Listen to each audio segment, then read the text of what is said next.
नमस्कार, स्वागत है आप सभी का कंटाप न्यूज पर। मैं हूं आपके साथ आपकी अपनी सोनम। तो आज बात होगी केवल धर्म को लेकर, सनातन को लेकर, क्योंकि सनातन सबसे पुराना धर्म है और जिस तरीके से सनातन को लेकर के टिप्पणियां की जा रही हैं वो वाकई मुफीद नहीं है। चाहे वो मौलाना जर्जिस हो या फिर कोई और मौलाना, गाहे बगाहे कोई ना कोई आकर सनातन धर्म को लेकर टिप्पणियां करता ही रहता है। एक बार फिर से जब मौलाना जर्जिस ने यह बयान दिया कि श्री कृष्ण जो है वो 5 वक्त की नमाज पढ़ते थे, तो दोबारा से सनातन धर्म के संतों ने एक तरीके से विरोध करना शुरू कर दिया है। और इसी मुद्दे पर आज चर्चा के लिए हमारे साथ अयोध्या से जुड़ गए हैं महंत विष्णुदास जी। आपका बहुत स्वागत है महंत जी। महंत जी, देखिए, जिस तरीके से मौलाना जर्जिस ने ये बयान दिया कि श्री कृष्ण जो है वो 5 वक्त की नमाज करते थे, आपके हिसाब से ऐसा लग रहा है कि वाकई श्री कृष्ण जो है, जो हजारों साल पहले अवतरित हुए, वो किसी मौलाना के ज्ञान के लिए हैं, या फिर कोई मौलाना उन पर ज्ञान दे सकता है कि वो 5 वक्त की नमाज करते थे? कभी सर तन से जुदा की बात की जाती है, कभी भगवान श्री कृष्ण को लेकर टिप्पणी की जाती है। क्या इस्लाम धर्म में यही सिखाया जाता है कि आप दूसरे धर्मों पर अनर्गल टिप्पणियां करें? देखिए, भारत की पहचान संस्कृति और सनातन से है, और कृष्ण हैं, राम जी हैं।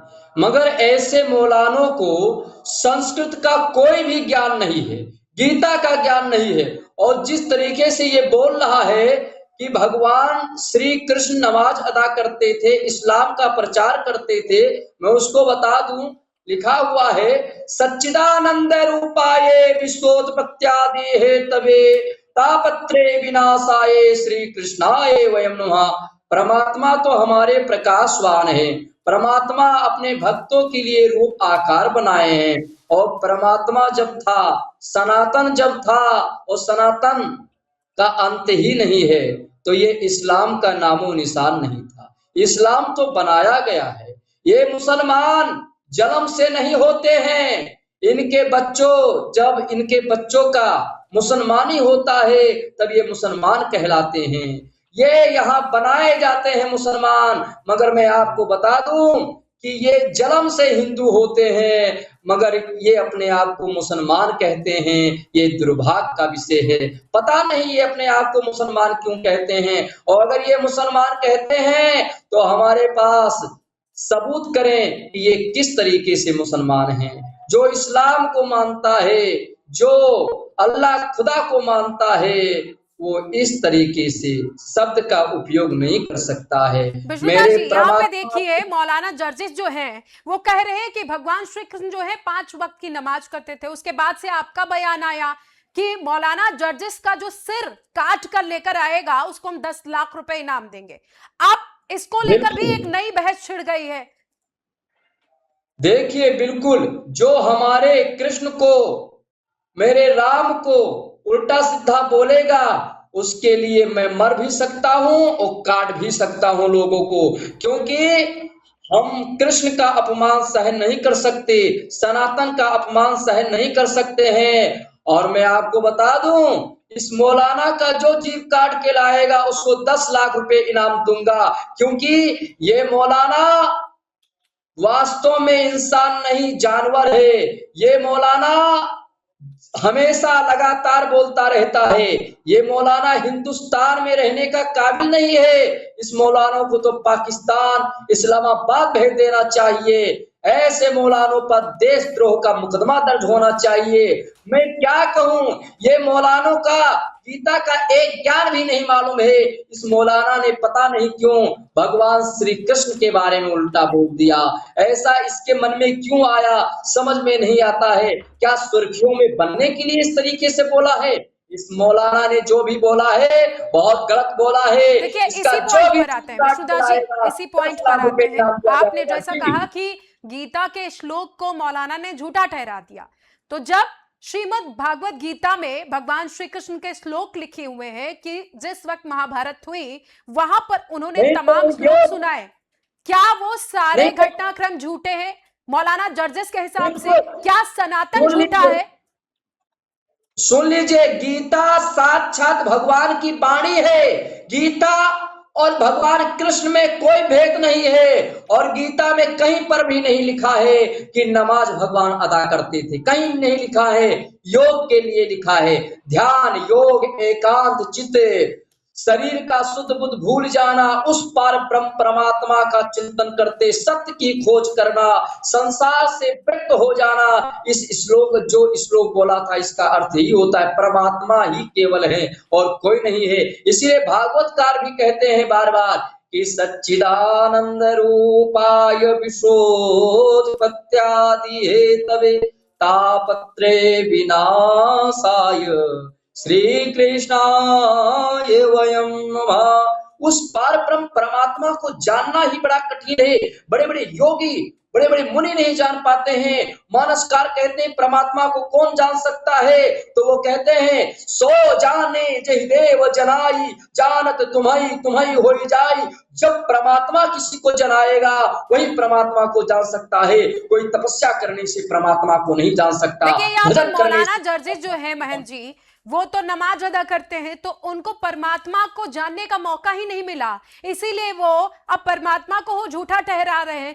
कितनी बार हुआ है, आपने देखा होगा कि इस्लाम धर्म के तमाम मौलाना आते हैं, उस सनातन पर प्रहार करते हैं। कभी वो सिर तन से जुदा की बात करते हैं, कभी कृष्ण को झूठा ठहराते हैं, कभी राम को झूठा ठहराते हैं, लेकिन सनातन धर्म कभी इस्लाम को झूठा नहीं ठहराता है। पूनम सिंह, मैं आपको बता दूं, सनातन एक प्रकट हुआ है, इस्लाम कोई धर्म नहीं है। बहुत ध्यान से सुनिएगा। परमात्मा के समय पर भी राक्षस और देवता दो थे। उसी तरीके से शुक्राचार्य के ये वंशज हैं। जब लक्ष्मण जी ने सुपनखा का कान और नाक काटे थे, तब वो अपना कान और नाक छुपा करके वो ओढ़ करके जा रही थी। ये बुर्का उसने भी धारण किया था। ये राक्षस हैं, इनको राक्षस कहते हैं। ये तो राक्षसों में ही इनका नाम आ गया मुसलमान। जब से इनके पूर्वज जो थे ये सभी सनातनी थे। इन लोगों ने अपने मनमुखी इन्होंने सोचा कि मैं कोई मस्जिद में अल्लाह अल्लाह कहूं। मैं आपको बता दूं, अल्लाह, खुदा, ईश्वर, अल्लाह अरबी भाषा में कहते हैं, फारसी में खुदा कहते हैं, हिंदी में ईश्वर कहते हैं। ये भाषा है। शब्दः भागवत में लिखा है, शब्दः परम ब्रह्मा, अक्षर शब्द ब्रह्म रूप है। मंत्रा और अक्षर और मंत्रा जब लगता है तो उस शब्द के निर्माण होते हैं। तो शब्द सारे अंतरिक्ष में फिट होते हैं। ये जो मौलाना ने बोला है, ये सारे शब्द अंतरिक्ष में आज भी हैं, मगर ये मौलाना मर जाएगा तब तक ये अंतरिक्ष में रहेगा। इस मौलाना से मैं बता दूं, मुसलमानों से बता दूं कि मुसलमान मरेगा तो उसको जन्नत नसीब नहीं होगा, उसको जन्नत नहीं मिलेगा। क्योंकि जन्नत तब मिलता है जब उस पार ब्रह्म परमात्मा का हम चिंतन करते हैं, भजन करते हैं। हमारे सनातन में त्याग, तपस्या, भजन सब कुछ बताया जाता है। इनके धर्मों में ना तपस्या बताई जाती है, ना त्याग, ना कुछ। हमारे सनातन में अनेक देवी देवता हैं, नाग देवता हैं, तो आप ऋषि इशारे मुनि इशारे में हैं। मान रहे हैं महंत जी, आप इशारे इशारे में मान रहे हैं कि मौलाना जो है वो राक्षस की प्रवृत्ति है, आप यही कहना चाह रहे हैं? राक्षस राक्षस है ही, ये मैं नहीं कह रहा हूं, शास्त्र कह रहा है ये राक्षस है। इसीलिए इनको लोगों ने मुसलमान कह दिया। ये राक्षस है। इनमें बताया जाता है हिंदू काफिर है, हिंदू को मारो, हिंदू को काटो, हिंदू का गला काटो, हिंदू बहन बेटियों को फुसलाओ, कलावा पहरो, चंदन लगाओ, साबित करो मैं हिंदू हूँ, प्रेम जाल में फंसाओ, लब जिहाद करो, आप प्रेम में फंसाओ, उसके बाद बुर्का धारण करो। ये तो लिखा रहता है, और जो लिखा रहता है वही करते हैं। ये हमारी हिंदू बहन बेटियां भी फंस जाती इनसे। क्या कहा जाए, क्या कहा जाए आज के समय में समझ में नहीं आता है। मगर ऐसे मौलाना भड़काऊ बयान देते हैं, सुर्खियों में बोलते हैं। ऐसे मौलाना को मैं मौलाना नहीं मानता। इसके ऊपर देशद्रोह का मुकदमा दर्ज होना चाहिए, और जितने भी मुसलमान भाई हैं उनको इकट्ठा होकर के इसके खिलाफ मुकदमा दर्ज करवाना चाहिए। देखिए यहाँ पर समझने की ये जरूरत है कि एक पक्ष जो हिंदू पक्ष है ये कह रहा है कि मौलाना जर्जिस पर कार्रवाई होनी चाहिए, इनके खिलाफ फतवा जारी होना चाहिए। उधर अगर दूसरे पहलू पर हम गौर करें तो दूसरे पहलू पर भी गौर करने के बाद पता चल रहा है कि जो तमाम मुस्लिम समाज के लोग हैं, तमाम मौलाना हैं, वो भी मौलाना जजेस का विरोध कर रहे हैं। वो कह रहे हैं कि हमारे इस्लाम में नहीं लिखा कि आप किसी धर्म का अपमान करें, आप किसी धर्म के लिए इस तरीके की टीका टिप्पणी करें। सुन लीजिए, भारत में कोई मुसलमान नहीं है, ये सब हिंदू हैं। अगर ये मुसलमान बनते हैं तो साबित करें कि इनके पास क्या सबूत है कि ये मुसलमान हैं। मैं साबित कर दूंगा कि जन्म से हिंदू थे, हिंदू हैं, हिंदू रहेंगे ये लोग, मगर पता नहीं क्यों मुसलमान कहते हैं। मैं आपको बता दूं, कोई मुसलमान नहीं, सब हिंदू है। मगर इस मौलाना ने जो बोला है, इसके विरोध में सभी लोग हैं और सभी लोग हैं इसका खंडन करते हैं। मगर मैं बार बार कहता हूं, ऐसे मौलानों को हिंदुस्तान में कोई जगह नहीं होनी चाहिए, इनको पाकिस्तान भेज दिया जाए। ऐसे मौलाना का कोई जरूरत नहीं। ऐसा मौलाना ये लगातार बोलता है, आज की बात नहीं है। आप कह रहे हैं मुस्लिम पाकिस्तान भेज देना चाहिए, तो पाकिस्तान में तो खाने को लाले पड़े हुए हैं, तो वहां इन मौलानाओं का बसर कैसे होगा, कैसे रह पाएंगे वहां?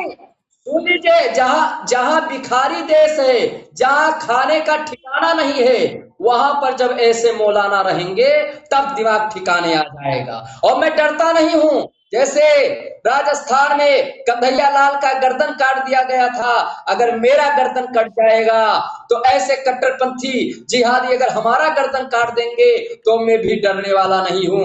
मगर मैं आपको बता दूं, ऐसे कट्टरपंथी जिहादियों के खिलाफ मैं बोलता रहूंगा, मैं डरूंगा नहीं। और ऐसे लोगों को आपने तो खुले कभी मंच नहीं से बहुत करूंगा। बड़ा ऐलान कर दिया महाराज जी कि मेरी गर्दन कटनी है तो कट जाए, लेकिन मैं बिल्कुल, जिहादियों के बिल्कुल, खिलाफ बोलना बिल्कुल। बंद नहीं करूंगा। नहीं करूंगा, ये लोग काट सकते हैं। जब कन्हैया लाल का गर्दन काट दिया गया, ये हम लोग भूल पाएंगे? तो हम लोग तो धर्म गुरु हैं, पता नहीं कब गर्दन काट दें। और ये लोग जब गर्दन काटते हैं ना, तो पहले फोन करते हैं, आओ मित्र, उसके बाद बोलते हैं कि बकरीद पर बकरे की कुर्बानी कैसी दी जाती है मालूम है? उसके बाद बकरे के जगह पर इंसान की कुर्बानी देते हैं। उसके पहले कहते हैं हमारा मित्र है, हमारा भाई है, हिंदू अपना है, उसके बाद चारा बना। ये हिंदुओं के अंदर कमी है, ये दोगले हैं हिंदू। ऐसे मुसलमानों को बैठाते हैं बरामदा में, उनको चाय नाश्ता देते हैं। मैं कहता हूं, जब हिंदू आप सुनिए मुसलमान के आप लिए खुद हिंदू समाज से आते हैं, संत समाज से आते हैं, और आप हिंदुओं को दोगला कह रहे हैं। आपके इस बयान का क्या इम्पैक्ट पड़ेगा हिंदू समाज पर, जब आप खुद हिंदू समाज को ही कह रहे हैं? मैं बता रहा हूं, मैंने इनको दोगला क्यों कहा, पहले उसको सुनो। जब मुसलमान कहता है कि हिंदू काफिर है, तो जब हिंदुओं को काफिर कहता है, तो हिंदू हो करके मुसलमानों से क्यों प्रेम करते हो, उनसे क्यों संपर्क रखते हो, उनसे निष्ठा क्यों रखते हो, उनको घरों में क्यों बुलाते हो? जब हिंदू काफिर है मेरे भाई, तो अगर हिंदू मुसलमान के लिए काफिर है, तो तुमको समझना चाहिए हिंदू भाई को कि क्या ये मुसलमान हमको काफिर नहीं समझता होगा, क्या भाई समझता होगा? पता नहीं कब इसका समय पर जाए। भारत की एक परंपरा रही है कि हिंदू, मुस्लिम, सिख, ईसाई सब कुछ हैं, भाई भाई, सभी भाई भाई हैं एक तरीके से। तो यही परंपरा जो है वो सनातन धर्म निभाता चला आ रहा है। गलत चीज आपने कहा। मैं आपको बता दूं, इस भारत में रसखान हुए, इस भारत में रहमान हुए, इस भारत में बड़े बड़े महापुरुष हुए। उन्होंने जब जाना कि कृष्ण ही भगवान है, तब उनके चरणों में गए। क्या बात कर रही है? हिंदू, मुस्लिम, सिख, ईसाई ये भाई हो सकते हैं? ये कैसे भाई हो सकते हैं? भाई आपके हिसाब से क्या है? आप इन्हें भाई नहीं मानते? इनको भाई नहीं, इनको मैं राक्षस मानता हूं। ये राक्षस है, क्योंकि परमात्मा के समय पर कोई मुसलमान नहीं था। और मैं आपको बता दूं, हिंदू सभी थे। मैं जब बार बार कह रहा हूं, 5000 वर्षों से अधिक सनातन है। सोचिए आप, तो ये कहां से आ गए? ये कहां से आ गए? और सोनम सिंह जी, आप कह रही है मुसलमान है, हिंदू, मुस्लिम, सिख, ईसाई, ये कहां से मुसलमान हो गए? क्या प्रमाण है ये मुसलमान है? आपने कैसे जाना ये मुसलमान है? आप हमें बताइए, कैसे आपने जाना ये मुसलमान? बहन जी, हम तो जो देख रहे हैं वही हम आपको बता रहे हैं। आप क्या देख रही हैं? टोपी देख रही हैं? देखिए, भारत में इस वक्त मुसलमानों की आबादी हिंदुओं से कहीं ज्यादा दिख रही है, तो जो दिख रहा है वही आपको बता रहे हैं। ये कट्टरपंथी हैं, ये जिहादी हैं, ये राक्षस हैं, ये कालनेमी हैं। इनकी आबादी क्यों ना बढ़े जब हमारे हिंदू बहन बेटियों को शिकार बनाते हैं। ये लोग तो राक्षस हैं और राक्षसों की आबादी हमेशा ज्यादा बढ़ी है, मगर जब राक्षसों की आबादी बढ़ती है तब परमात्मा का अवतार होता है। और मैं आपके चैनल के माध्यम से बता दूं, परमात्मा का अवतार होगा, ये लोगों का विनाश होगा, क्योंकि ये लोग कोई इंसान नहीं, राक्षस हैं। ये बकरा को काट के खाते हैं और इनकी देखा दोनी हमारे हिंदू भाई भी खाने लगे हैं। पहले हमारे हिंदू भाई नहीं खाते थे, क्योंकि जानवर पंछी खाना निषेध माना जाता था। मगर कहते हैं ना कि जहां राक्षस होते हैं वहां कुछ असर होता है। संगत से गुण आवत, संगत से गुण जात। तो जहां राक्षस होंगे वहां कुछ प्रभाव होगा। इनके लोगों ठीक है के कारण महन जी एक सवाल और है आपसे कि जिस तरीके से मौलाना जर्जिस ने हिंदू धर्म सनातन धर्म के खिलाफ बयान दिया, क्या उसी तरीके से अगर इस्लाम के खिलाफ कोई सनातनी बयान देता है तो क्या बर्दाश्त किया जाएगा? हमें तो नहीं लगता कि नहीं कोई नहीं बर्दाश्त करेगा। नहीं नहीं नहीं नहीं तमाम राजनीतिक जो लोग हैं, चाहे असदुद्दीन ओवैसी हो या फिर उत्तर प्रदेश के अंदर तमाम जो नेता हैं, वो खुलकर बोलना शुरू कर देंगे। लेकिन अभी जब भगवान कृष्ण को लेकर के ये बयानबाजी हुई कि वो 5 वक्त की नमाज करते हैं, किसी भी राजनेता का एक भी बयान अभी तक नहीं आया। अगर इस्लाम धर्म के बारे में कोई बोल दे, किसी मौलाना के बारे में बोल दे तो गर्दन कट जाएगा। मगर जब भगवान कृष्ण को गाली दे रहा है, मुसलमान बता रहा है, नमाज अदा करने के लिए बोल रहा है, इस्लाम का प्रचार करने के लिए बोल रहा है, तो आज अखिलेश यादव भी चुप हैं। जो अखिलेश यादव जी अपने आप को यादववंशी कहते हैं, कृष्ण भक्त कहते हैं, राहुल गांधी चुप हैं, सोनिया गांधी चुप हैं, ओवैसी चुप हैं, मौलाना चुप हैं। मगर अगर कोई हिंदू धर्म गुरु, चाहे हिंदू का व्यक्ति, अगर कोई नबी के बारे में बोल देता, कोई अल्लाह के बारे में बोल देता, कोई कुरान के बारे में बोल देता, तो जानते हो ये जैसे बकरे की बलि देते हैं उस तरीके से ये बकरे समझ करके बलि दे देते। और सारे देश विदेश के मौलाना, सारे भाव विश्व के मुसलमान एकजुट हो जाएंगे।